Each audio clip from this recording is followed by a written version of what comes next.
നമസ്കാരം KSEB. ഇതെന്താ current ഇല്ലാത്തത്? മാഡം എവിടുന്ന വിളിക്കുന്നത്? കൂരാച്ചുണ്ട് കേളോത്തുവയിൽ നിന്ന്.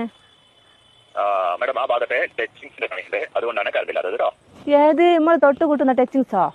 അയ്യോ മാഡം, ആ ടച്ചിങ്സ് അല്ല, കറണ്ട് കമ്പിയിൽ തട്ടി നിൽക്കുന്ന മരക്കൊമ്പുകളൊക്കെ വെട്ടുന്നുണ്ട്, അതുകൊണ്ടാണ് അതിന്റെ പണി. അത് കഴിഞ്ഞാൽ വരും. നിങ്ങൾ എന്റെ വീടിന് മുമ്പിലെ ടച്ചിങ്സ് എപ്പോഴാ വെട്ടി തരിക? നിങ്ങളുടെ വീട് കറക്റ്റ് ഏരിയ ഒന്ന് പറയാവോ? കണ്ണാടിപ്പാറ പള്ളീന്റെ അടുത്ത്. കണ്ണാടിപ്പാറ പള്ളിയുടെ അടുത്ത് ഏകദേശം 2 മണി കഴിയും കേട്ടോ. അല്ലോ, നിങ്ങളൊരു 11 മണിക്ക് മുമ്പായി വന്നിട്ട് എന്റെ ആ ടച്ചിങ്സ് ഒന്ന് വെട്ടി തന്നിട്ടുണ്ട്, എനിക്ക് കറി വെക്കായിരുന്നു. മാഡം ഈ കറിവെക്കലും നിങ്ങൾ ഈ ടച്ചിങ്സും തമ്മിൽ എന്താണ് ബന്ധം? അത് എന്റെ മുരിങ്ങേന്റെ കൊമ്പ് നിങ്ങളെ കമ്പിമേലാ തട്ടിക്കെടുക്കുന്നത്, അതൊന്ന് വെട്ടി തന്നിട്ടുണ്ടേ. എനിക്ക് അത് ചക്കക്കുരുവിലിട്ട് കറിയും വെക്കായിരുന്നു, മുരിങ്ങേന്റെ ഇല ഉപ്പേരിയും വെക്കായിരുന്നു. മാഡം പരമാവധി വരാൻ പറയാം അവരോട്, ഉച്ചയ്ക്ക് പെട്ടെന്ന് വരാൻ പറയാം കേട്ടോ. അത് കണക്ക് നിങ്ങൾ വെക്കല്ല. ആ രാകേഷാ വരുന്നെങ്കിൽ ഓനോട് ഒരു 50 ഉറുപ്പ്യന്റെ മത്തി വാങ്ങാൻ പറയോ?